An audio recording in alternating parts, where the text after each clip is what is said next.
Let me just put it on live. Okay, it's perfect. So we start with Maimuna. Hi, everyone. Good to see the other grantees here and to see you, Yuma, and to everybody who's tuning in. So, my name is Maimuna Jallo, and I'm one of the grantees of one of the previous rounds of the African Culture Fund grant making. And the project I did actually changed quite a bit because of COVID. So, the project I had pitched was a series of performances based on stories about Nairobi. And in the end, because of COVID, we used the funds to create a film. So I adapted the play script into a film script, and we did an experimental 55-minute film called Tales of the Accidental City, in which all the action takes place on a Zoom call. So we really had to pivot. I was looking back at the original proposal in preparation for this, and of course, because of COVID, we couldn't do live performance, so we had to sort of change it. But it's been an absolutely amazing experience to discover a new medium, to try film, and to see the power really of cinema. So that's the Nairobi project. Thank you, Maimuna. Keleboga.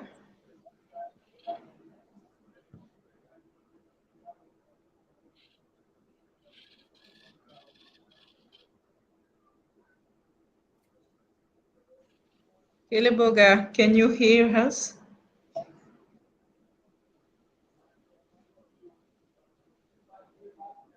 Okay, it seems she has a network issue. So let's keep to Clara. Yeah. Hello, everyone. It's so good to be here. My name is Elizabeth Omolara Adenuba, also known as Clara Aden. I'm a visual art. I'm a visual artist. I'm one of the beneficiary of the special COVID-19 project 2020. My project title is Art in Time of Crisis. It's all about the expression, the thoughts of the people during the global pandemic. And so far, so good. The project has been a very amazing experience for me as a creative, and also it has been a very wonderful journey. So the project Art in Time of Crisis runs for 2 months, in which I have a whole month to do my research and to also organize my materials, and then look into what I wanted to project. So at the end of the exhibition, I mean, at the end of the project, I was able to present the work on a virtual gallery space, and it runs for about a month. That was 2021, and so far it has been a very amazing journey for me as an artist. And like I always say, I'm always very, very grateful for African Culture Fund for creating the platform to support my projects.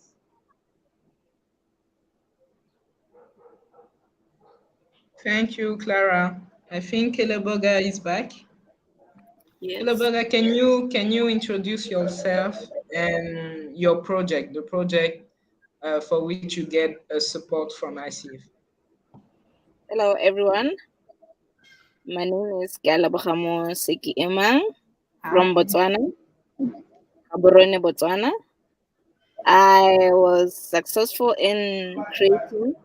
Can you hear me? Yeah. Yes. Okay. Documentary called Pact, which was funded by the ACF. It was about. It was during COVID, so we interviewed around 5 artists, different artists from dancers to singers, to see how the COVID has affected them. So that was the project that we created for the fund. Thank you.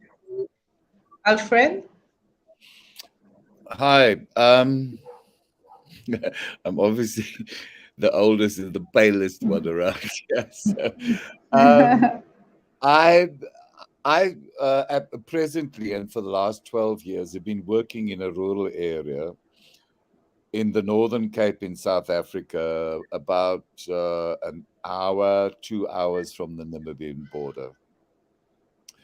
Previously, my partner and I had been working in the city in Cape Town, and we uh, established one of South Africa's top predominantly Black contemporary dance companies in Cape Town. And then we decided that in our dying years, we wanted to come back home because we are both originally from this area, and that we wanted to not only create employment in this area, in a rural area that is devastated, there's huge unemployment and substance abuse and so on. And then also to train young dancers and then give them the opportunity to go and work in the cities or elsewhere, but to establish something here. The project that the African Cultural Fund funded, and I'm saying this with absolute truth, is the best project I have ever done in my 50 years in the business. I'm now almost 70. It was the most exciting thing that when I watched it happen, I thought, this is what it's about. For the first time, we're getting to the people. Basically, what it was is in 2020, we already realized we're going to have to make the transition to the digital realm very quickly. So we started making movies, dance movies, and we started shooting them here. And then the most senior dancer in our company, a youngster, he's about 31 now, and compared to me, he's a youngster. So he had made a film that was funded by somebody else, and that film was a collaboration with an academic who had been doing research on the copper mines in the area and the generational devastation that it had created on both the people and the land. And it was supposed to be a live production, and she wanted an artwork as part of her thesis. Anyway, we ended up making this movie. What the African Cultural Fund allowed us to do. So we drive into an area where people are living, and it's an impoverished area. And then we find a house with a wall that we think, okay, this wall is the right size and it's light enough for us to project our movie on. And then we go and speak to the auntie who owns the house, and we rent her wall from her, and we pay for electricity. And then we had another movie. And then we just start projecting the other movie because that's got loud classical music, and then the people just gather around from all over the place. So by the time that we show Byron's movie, we got a substantial audience of aunties and their children wrapped in blankets, and they bring drums to sit on, and they bring bricks to sit on. And these were people that were then exposed to but also the movie was shot in their community, so many of them actually appeared in the movie. But there was a lot of dance, and so they were able to see theatrical dance and be exposed to it. Otherwise, they would never have the opportunity. Even though we perform in the area, these are all people that don't have the means. They don't have a car. They they certainly don't have the culture of going to see shows. And the last thing they get to spend money on is to see a show, because they need to spend money on food. And in this way, we performed in 7 different towns in our area. And I'm getting emotional now because it was so wonderful how the aunties and the uncles responded to, they spoke to the movie. And when somebody said something, then they would say "Esmos da sure," which means in our local language it means that's the way it is, because we spoke to them about the copper mine and how it devastated their lives. So you know, as I said to you, I talk too much, but I'm very, as you can feel, I'm very excited about this project that the Cultural Fund funded. It's the best thing I've ever done in my life, and as I say, I've been in the business for half a century.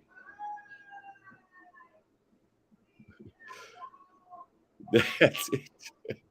You're all silent. Have I upset you all, though?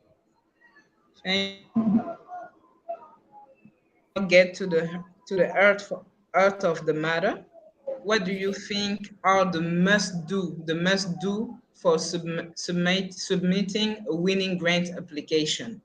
And also, what are the mistakes not to make if you want to benefit from a grant? Let's start with anyone who want to take the stage. Okay, I've Hi, Jane. no, Okay, Okay, I'll go okay. first. Okay. I believe the first thing. Should I go on? Yeah. Okay, I believe the first thing you need to determine the reason why you really want to do the grant. Because if you know the reason, you'll know where you want to do it, who is funding you, and the place that you're going to do the fund. So I think that's the first thing that you need to know. Yeah. Okay. For me, the first thing you need to know, if you are submitting any proposal, over the years, I've made the mistakes, and the more I continue to put in for proposal, I get better, by correcting these mistakes. The first thing I always do, uh, anytime I wanted to apply for any proposal, is I will first of all go to the website of the organization. I need to digest all the information about the organizations, what they do, all their activities, who are the kind of projects they support, the kind of projects they don't support. All those things, I will go to the website, read every information, and digest it well. So even in the course of reading, I will know deep down in me that okay, my proposal is in line with their mission statement, with their vision statement. So that I won't even bother myself applying when I know that my proposal did not fit into their vision statement or mission. So for me, that is the first thing I always do. It's a must do, and that is what I did. When I wanted to apply uh, for the fund during that time. Thank you, Clara. Maimuna, do you want to add something to that? Yeah, I think to add on to what both Clara and Keleboga, I hope I'm not spoiling your name. Yeah, about knowing the customer well. I think that there's always sort of buzz areas that each funder kind of focuses on. So whether it's education, the environment and climate change, youth, women, is it are they supporting more local projects or more urban projects? Rural areas or urban areas, local or global. So I think yes, knowing kind of what the areas the funders focus on. But also for me, I think it's sometimes when I look back at my proposals, I went into so much tiny detail, things like how many stories am I going to adapt into a performance piece? And that changes over the course of time. And I realized that perhaps that kind of detail is not as important as giving the bigger picture. What big impact do I want to have? So really, for me, I say always go back to the 5 Ws, and perhaps this is from my journalism background, but the who, what, when, where, why. Who am I, or who the organization is, what exactly do I want to do, where, when, those are pretty straightforward. But I think fundamentally, why this matters, what kind of impact it's going to have. And then after that, the how, what are the exact steps that I'm going to take to make sure that I can deliver on this idea that I have. So yeah, knowing the funder well, but also knowing yourself, what exactly it is you want to do and the bigger picture behind it.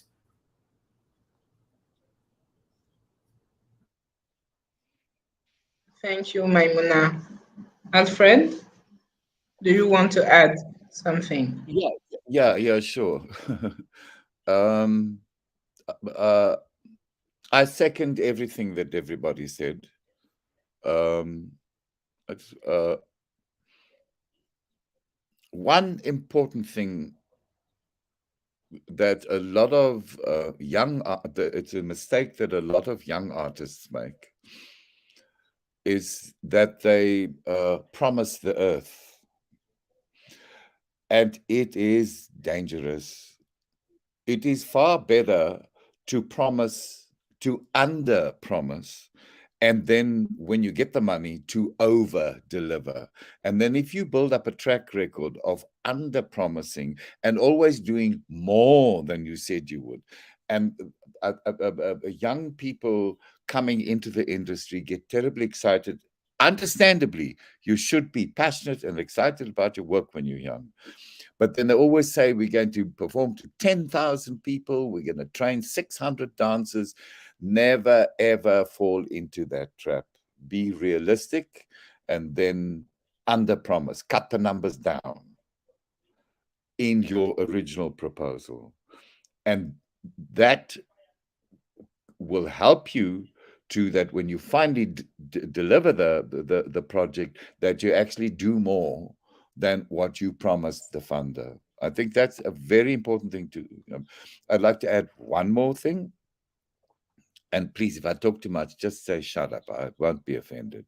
I think it's important for every artist, whatever field you're in, be it visual art, dance, theater, whatever, film, is you need to have a overall picture in the region that you're working and in the country that you're working. What are other artists doing that are in the same field as you? When you get more experienced, then you need to know what are other artists in the same field as you doing on the African continent.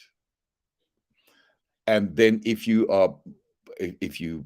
and as you grow in experience, that can become global, so that you can say, okay, this one's already doing that, that one's already doing that, and then you can imagine and envision a project that fits into the needs of what the community needs, but has a slightly different edge to what everybody else is doing. Because all funders get swamped.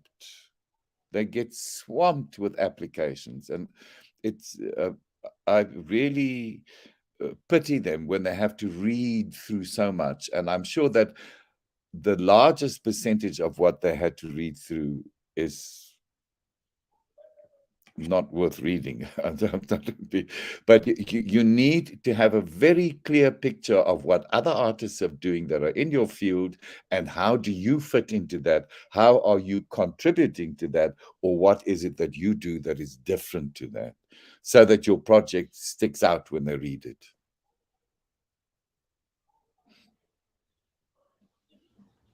I totally agree with you, Alfred, and with you, Maimuna and Clara and Keleboga, that I think just left. And what is also important is reading the terms of reference of the call, because many applicants uh, ask, ask ask us some questions which answers are already in the terms of reference of the call, so they don't read.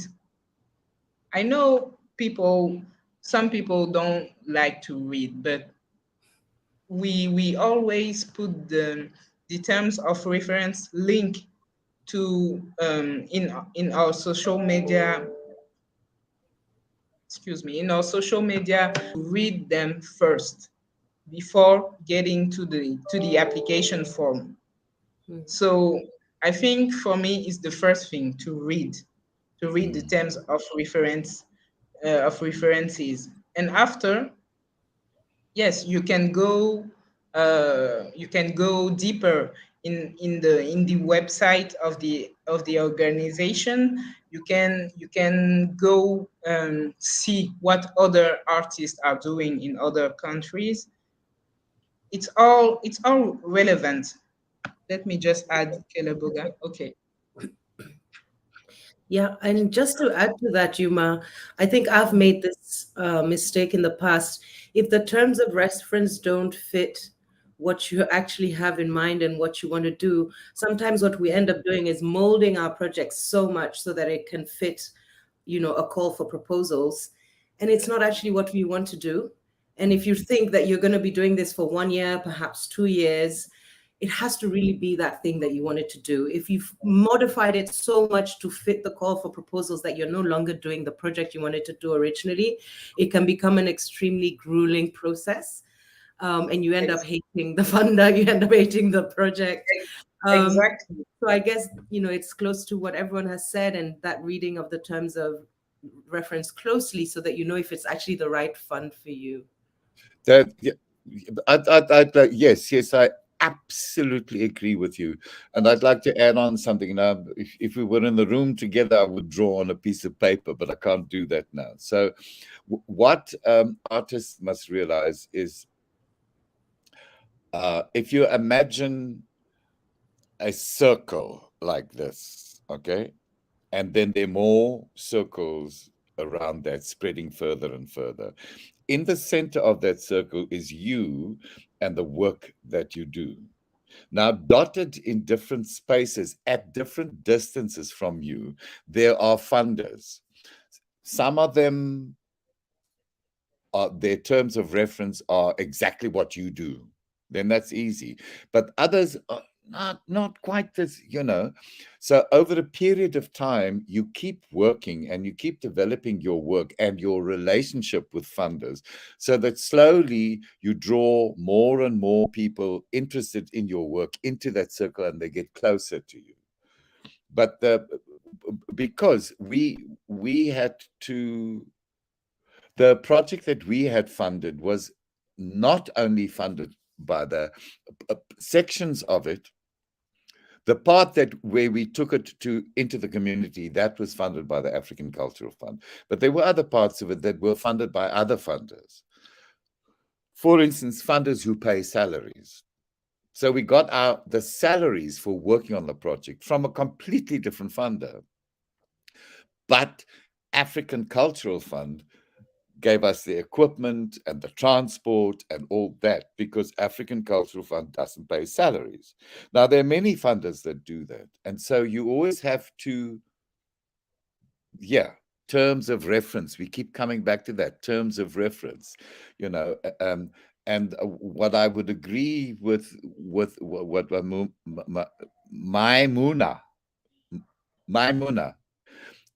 said is, you can fall into the trap where you start fiddling too much with your project just because you're running after money. Don't fall into that trap.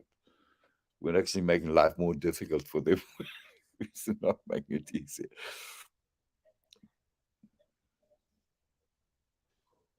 I agree. It's totally that.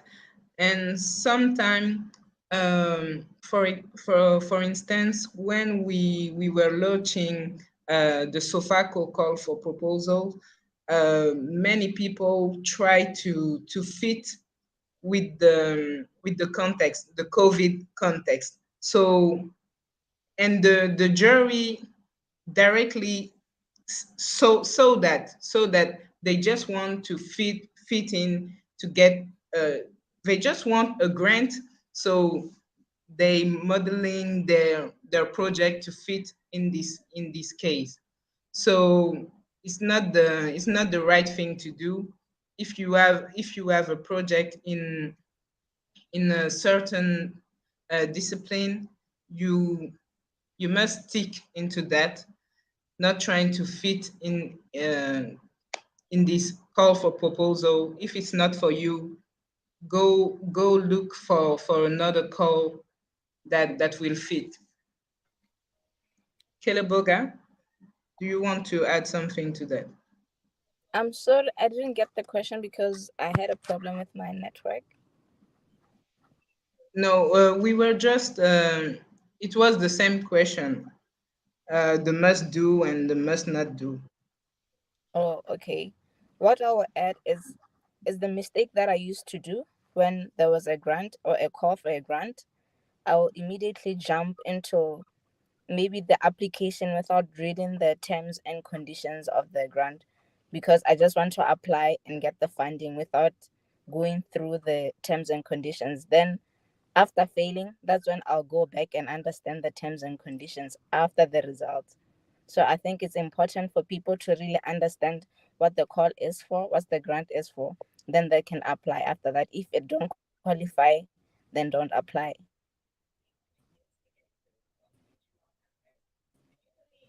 Until Exactly. so that's what I add. Yeah. Clara, do you want to add something to that? Yes, I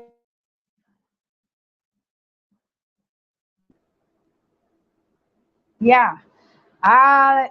There is a lot of mistakes like that I used to do then. At times, like what Maimuna said, that you see a call for grants, and just because you want to get the grant, you try to pull your project in line with the proposal, call for proposal, so that at least you can get the grant. Most times I do that over the years, but and I now got to find out that if you want to apply for any grant and you've gone through everything, you really read everything. And for me, if I see that my project is not in line with what they are asking for, I rather not apply at all, because it's like you are trying to force your will into something that is not meant to be. So I rather not apply at all for it. I will move on to source for funds from any other organizations. So I've come to realize that that is one of the mistakes I made then. Then another one that I noticed, because recently I was going through a proposal I submitted in 2009. Yes, 2009, and it was not funny. I was trying to check the way I was writing for my proposal to the way I'm writing it now, and I find out that God, I made so many mistakes, in the sense that when they ask you to do something, as in maybe there's a place they say write your artistic statement, and they give you the option of maybe 250 words or 150 words, and as an artist or as a creative, you pause at maybe 100 or 50 words. No, no, no, it's not okay. At least they really want to get to know you. So in a way, when you are writing your statement or whatever, they want to feel you. They want to feel the people you are representing.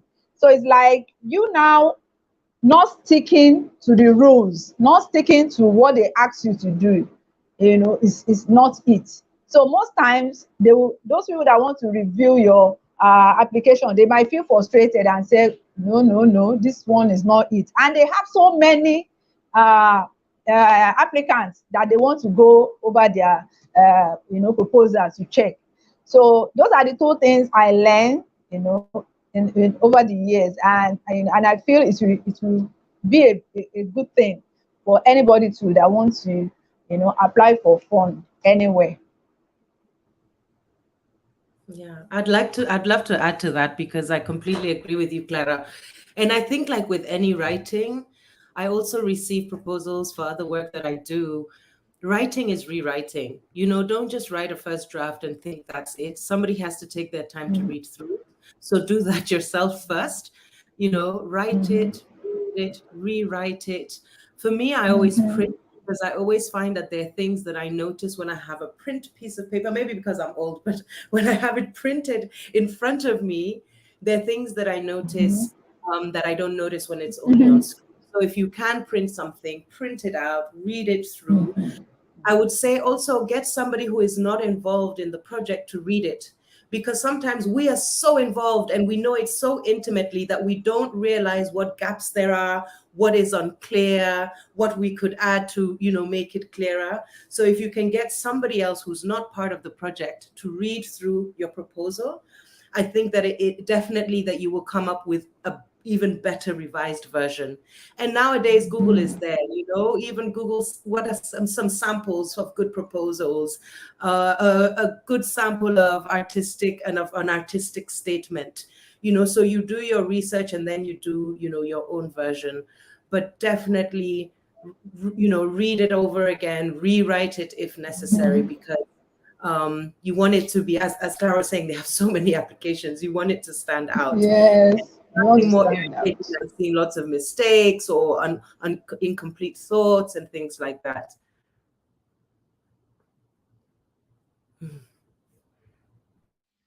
And I think also the title of the project must be must be attractive. If you want to if you want the jury to go through your project, your application, the title must be awesome, amazing, and it must be attractive and innovative, because it may for the call for proposal, the SOFACO, we received a lot of application uh, titled COVID-19, ta ta ta, COVID-19, ta ta ta. It's not, it doesn't give you wanted to go through it, because you already saw something like that. And we have a question, okay, from John Dark. How can the applicant make a summary which can easily be in accordance with description both of the project? Does somebody want to answer? I'm happy to go, but I think I would go. Sorry, Alfred, did you want to say? No. For me, as I say, those 5 Ws really help me. And literally taking down a piece of paper, for me, the description of a project always answers those questions, And if you do your who, what, when, where, why, those are 2 paragraphs, because who, what, when, where is 1 paragraph, and why is a second paragraph. In basically 8 lines, you can give a summary of what your project is. Of course, afterwards, you will expand on it in the proposal, but I think that those are the 5 fundamental questions that need to be answered. Who, what, when, where, why? Why does this matter? Spend time on the why does this matter? Can't argue with that.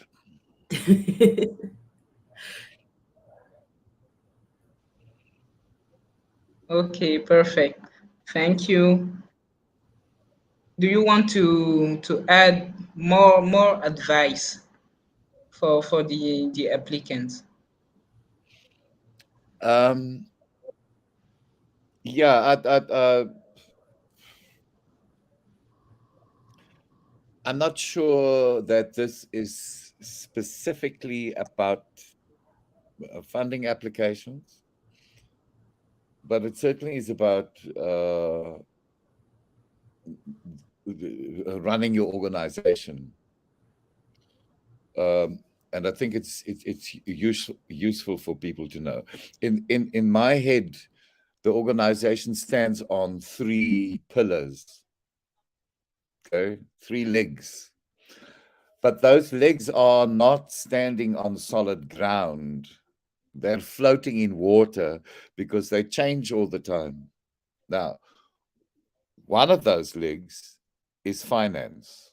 And that one, as all artists know, is up and down and up and down.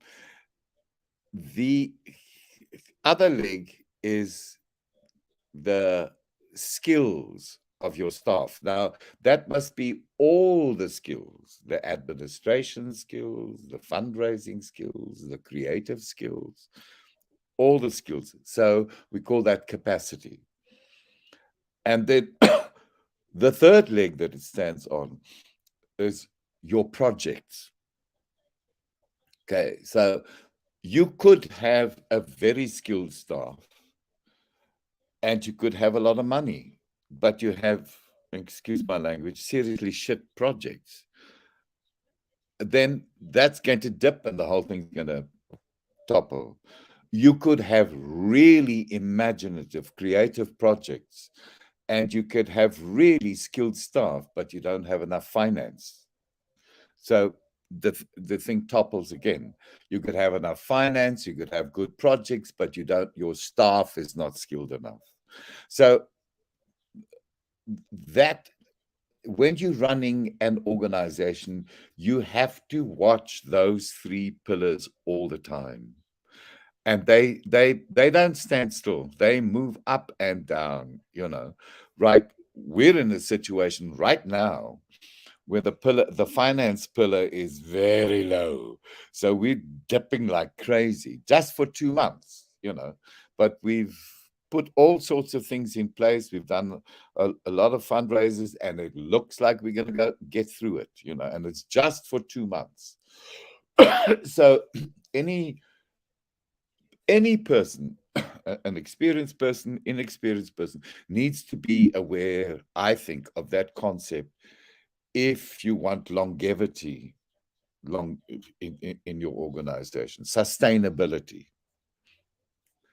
And that is not specific about fundraising, but fundraising is very important.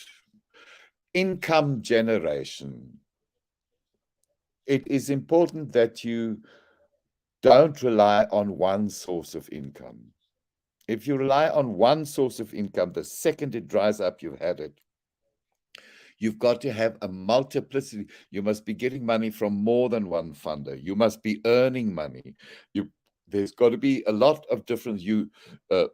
Perhaps you have people who contribute to you on a monthly basis, or 6 months, or whatever like that. But your money must be coming from a multiplicity of sources. If you've got money coming from one source, forget, you're going to run into trouble. That's it. As I said, I talk too much. So do I. And I wanted to add to that, actually. But you're a lot more attractive than me. But just on that money part of it, just two things to add. Alfred mentioned earlier, that there are some funds that will pay for, let's say, salaries, personnel, and others that don't. One of the mistakes I made early on in my grant applications is that I never budgeted anything for myself, the person who was going to run the project, which means that I would burn out because I'd be running the project, at the same time doing all kinds of side jobs to try and fund my life. I am a mother, I have a rent to pay and all of this.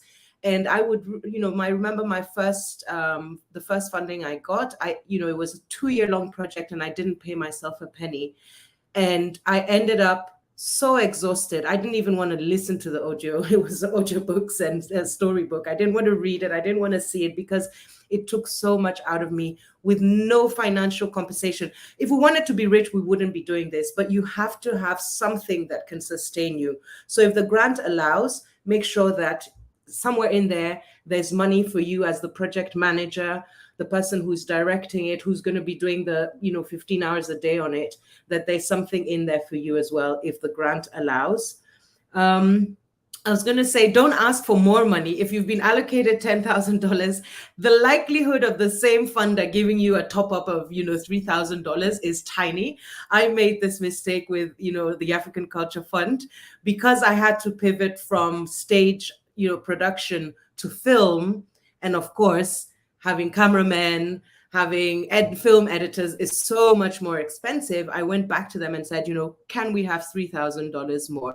And of course they said no. And then I had to justify everything I had spent up until that moment, which was so frustrating because you're just trying to do the best with the money you have.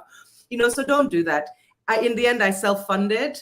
Find another, funder. But the funder that has funded you, they have their own amount basket, which they have already allocated. So I would say don't go back to the same organization for more money on the same project. It's very unlikely, that there's going to be a reserve of extra funds for them to give you. And going back to what was said earlier of, it's better to over deliver and under promise. So sometimes we think $10,000 is a lot of money. If you're making a film, it is nothing. By the time you've paid your technical team, that should be $10,000 already, and you haven't paid your cast, location, set fees, costumes, all of that. So really think carefully about every single expense that you have. There's a lot that we don't budget in, and we think that somehow we'll do it ourselves, or but think through really carefully about all the budget items. You might not be able to pay exactly as much as you would like to, and you call on friends, you call on contacts and stuff, but be realistic, because everybody on the project needs to be able to gain from it, because we can't perpetuate this thing of, oh, artists will do it for free. When we have a grant and we are getting other people involved, we have to make sure that everybody is getting, paid. It might not be as much as we want, but at least they're giving their time, their energy, their artistry, and we have to make sure that we budget for it in the money that we're giving. So that was around financing. And just the second thing that I would say is build up your social media presence, your online presence. A lot of funders will Google your name, and you must at least have, some social media pages. If you have a website, even better. But perhaps you've, written something and therefore it appears on a page. But it's really important. And for me, how I've done it is writing articles, because I find, just me alone, I don't have enough of a following, So if it's just my platforms in which you would see my name, it's not enough. But because I've written for other publications or collaborated with other spaces, it means that I also appear on their pages. And that increases the kind of your social media footprint without you having to do all the pushing yourselves. So collaborate, partner, do media interviews, those kinds of things, so that you create your online footprint and funders can Google your name and at least some of your work appears on there. Bas. Thank you so much, Maimuna. Thank you, Alfred, for your intervention. They were really relevant, and I don't know if anybody want to add something. We don't have more questions, so Yeah. I have a Okay, Alfred. Oh, Clara. I don't have know. a question. Sorry, go. Okay. Go. You're prettier than me. Clara, you're muted. Yes, you are muted. Sorry. Okay, can you hear me now? Yes. Can you hear me now? Okay. I said Yes. the very important part of the proposal is the finance aspect. One thing I've learned over the years is this: when you are preparing your budget, Just be straightforward in terms of, and then don't just assume that okay, okay, I wanted to buy maybe a box of an acrylic paint for so price. Okay, you don't know the actual fixed price. You need to go and research to find out the present price of everything you want to buy, and then you state it there. It is very, very important. A lot of artists, when they are doing preparing their budget, they at times try to make that mistake. Maybe it's an oversight, I don't know. They will just assume that, oh, let me just put this particular price. Okay, okay, at least the last time I bought it, maybe it's just $125. Okay, maybe this time around it should be maybe around $200. So you should not make any assumption. You need to get the actual price and put it in the budget, so that at the end of the, when you do your total of everything, even while they were going through the budget, budget proposed that we are proposing, the jury, they will know that you've already done your own work. They won't assume that you are just putting a kind of price tag on everything, all the services you want to render, or the products you want to purchase. It will be so obvious that your budget have holes. You need to uh, research on it and put the actual price. That thing really helps me, when I'm preparing my budget, because actually when I did the budget, my budget is below the initial price for the fund, and I was so glad that at the end of the day I was able to get the full fund, for the project. And at the end of the day, I decided to use the remaining fund to build my own personal website, because I've been using so many websites. I have a lot of websites, but I don't have a personal website. So that year, I was able to push it forward. So at times, don't just assume that okay, maybe the amount they want to give out is too high for what you need your project for. You should not feel timid about the kind of funds they want to give. Because when I saw it then, in my mind, I was thinking, no, this money is too much. What will I use all this money for? I just need a little amount of money to do just this, my mini small project online, and I'm okay. So, but at the end of the day, I now realize that okay, I can still use the resources to build my practice, and then to elevate what I'm doing, and it works so well. So the advice I want to give to artists out there is that don't feel timid when it comes to okay, come and prepare your budget. It can be very time consuming, but just take your time to do it yourself, well detailed, and at the end of the day, you'll be surprised that you can be one of the beneficiary of those grants. So that is just what I want to point out. Thank you, Clara. I also want to say that the applicants must not give up, because many applicants often tell us that they used to apply for a grant, and they are never choose. And I- it's I don't know how to say it, but you must not give up. You must try and try and try and try, and someday, if you have a good project, a creative project, you will find, because our selection panel are never the same persons. We change the selection panel at each call for proposal, so we don't make discrimination. The selection panel doesn't even know themselves, so there are no discrimination. And if you are not chosen, it's not your time yet. You will be chosen, but you have to try and try and try again. I agree to that because I used to apply for music in Africa and I kept failing on the grant. I only won it last year after applying for the after getting the ACF fund. So after losing the grant, I'll just put aside and be maybe bitter about it and just not research why I failed.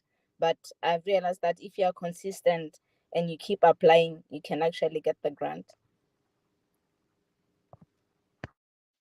And also, just because you don't get a grant doesn't mean your project isn't good.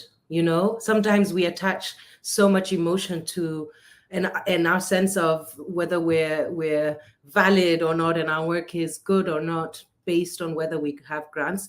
But funders have their own, limitations, their own areas of interest, and all of that. And just because you don't get one grant doesn't mean that the project itself isn't good. You can still revise it and send it to other funders. It can be very demoralizing when you get so many rejections. But every project you see that is successful has probably been rejected before. So just keep at it. Exactly. Alfred, do you want to add some final thing to that? Um, no, I've actually got a question. Okay. South African artists,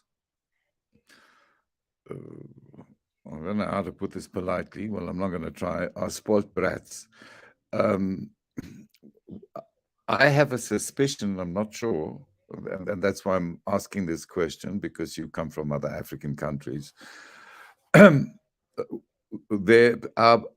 Our government actually makes available a substantial amount. It is often misused by the government, but our government actually makes a substantial amount of money available to artists, and I'm sure that it's more than other African countries. So do you, apart from the African Cultural Fund, do you artists from the rest of from other parts of Africa, do you have other sources of income that can you apply to your government? Who do you apply to apart from the African Cultural Fund? It's just, I sometimes feel, because what we do is we look around all the time, because we've been at, as I say, 50 years. So we look around all the time. And then sometimes when I hear other African artists speak, then I feel embarrassed about us spoilt South African artists of every. I've heard from my South African artist friends that definitely there's a lot more funding available there than in other African countries, that there is this state institutional funding that is not available in many other places. I mean, I can only speak from the perspective of Kenya, even though I'm no longer there. There's very limited institutional and state funding.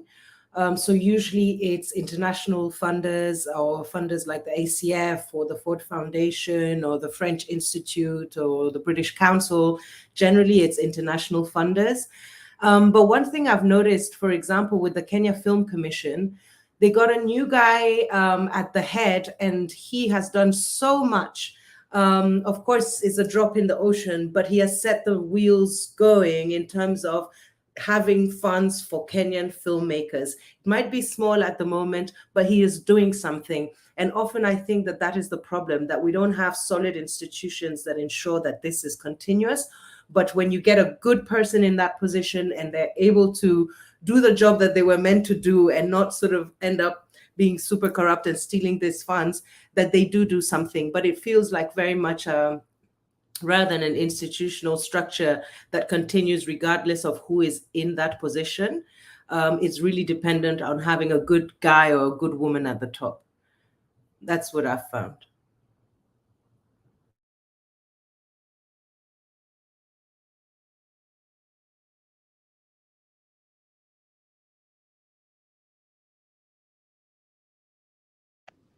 And what about in Nigeria, Clara?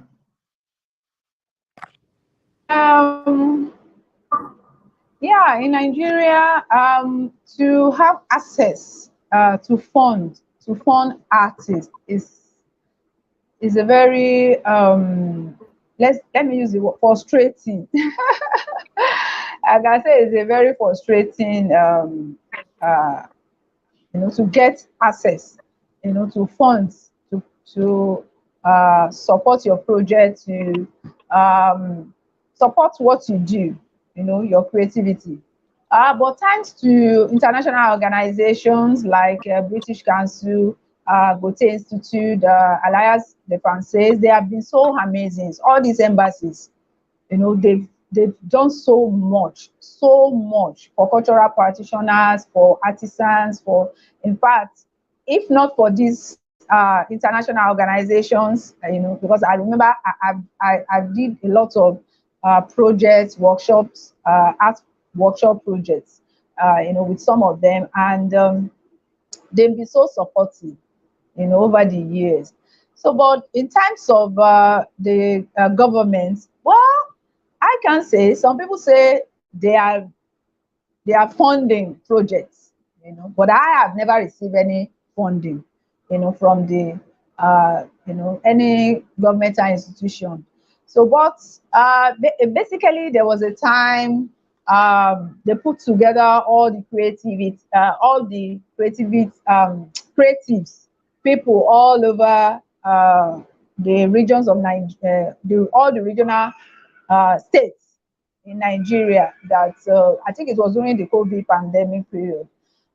They want to assist every creatives, artisans, filmmakers, to support us during that pandemic. They've tried to set up a panel to look into that, and I believe they will do something. We are still waiting for them to assist in that area. So hopefully, we are waiting for a very good feedback from them.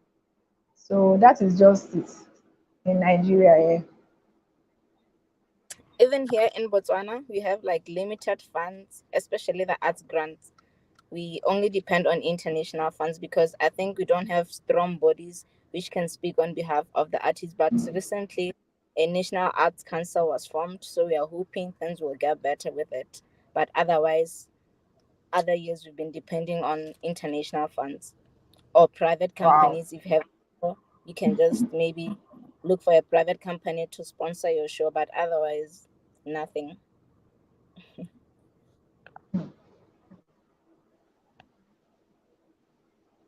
Alfred, does that answer your question? Question. Ye- It's Yeah, it quite, does. it's quite It sad. it it, It's it quite does, sad. and it's sad, and it confirms my belief that the Brilliant. average South African artist is a spoiled brat Mhm. because you like to complain. So basically, that means most funds comes from international organizations. Those are the people. Those are the organizations where people can seek for support, and hopefully they know that at least they will have a body that can support what they are doing. And perhaps this is another debate, but that is also extremely problematic. We all know our colonial history, and the funding bodies are very much linked to that colonial history. And of course, nobody wants to kick a gift horse in the mouth, as they say, because at the end of the day, for many of us, it's our only source of funding. But it's something that I think fundamentally has to change, because no money is free. Everything comes with an agenda. And at the end of the day, I think the role of an artist is really to speak truth to power. And depending on who is giving you that money, it limits your ability to do that. So I think it's another debate, and it's a very big and complicated one, and we don't have the solutions. But yeah, perhaps we need to also find other ways of funding our work. As you were saying, Alfred, multiple sources of Yes. funding and income, so that we're not so fund dependent.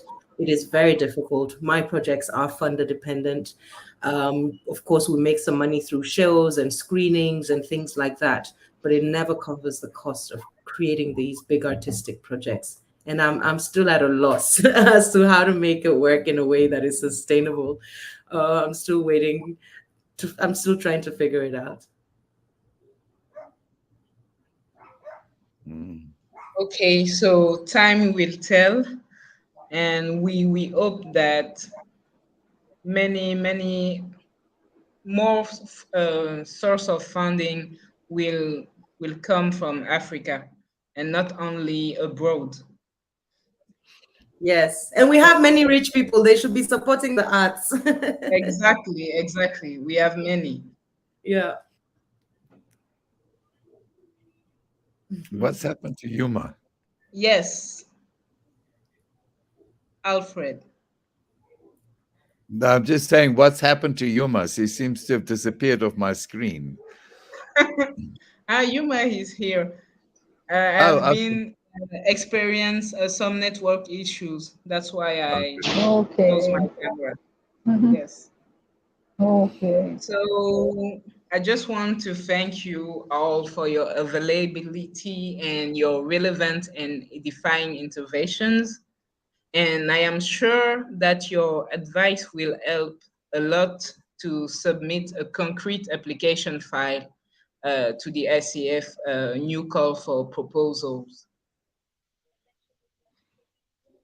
Yeah. Good luck, everyone who is applying. Go for it. Yes. Yeah. Yeah. And you can all also apply if you already submitted your final reports. And don't wait for the last minute to apply. Yeah. I would Okay. I would really, really like to, through this group, to um, set up some, I have no idea, because some kind of a collaboration.